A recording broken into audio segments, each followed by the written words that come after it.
మరి తండ్రికి తగ్గ తనయుడిగా ఇంకో 4 అడుగులు ముందుకు వేసి మహిళకే కాదు దళిత మహిళలు కూడా ఈ శాఖని సమర్థవంతంగా నిర్వహించగలరన్న మంచి నమ్మకంతో ఈ రోజున జగనన్న మరి సుచరిత గారికి ముందిచ్చారు, తర్వాత నాకు ఇవ్వడం జరిగింది.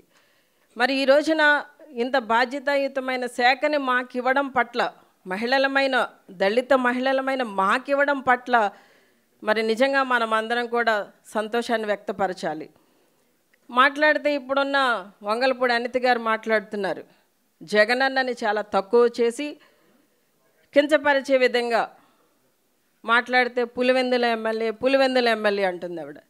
కరెక్టే, జగనన్న పులివెందుల నుండే ఎన్నికయ్యారు, పులివెందుల ఎమ్మెల్యేగానే ఉన్నారు.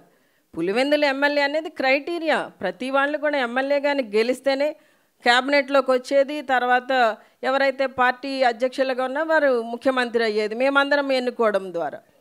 మన చిన్న లాజిక్ ఆవిడ ఎలా మిస్ అవుతున్నారో తెలియట్లేదు. కానీ ఆ పులివెందుల ఎమ్మెల్యే గారు తీసుకున్న నిర్ణయం వల్లనే ఈ రోజున ఆవిడ మళ్ళీ హోంమంత్రిగా ఉందన్న విషయాన్ని ఆవిడ మర్చిపోతున్నారు.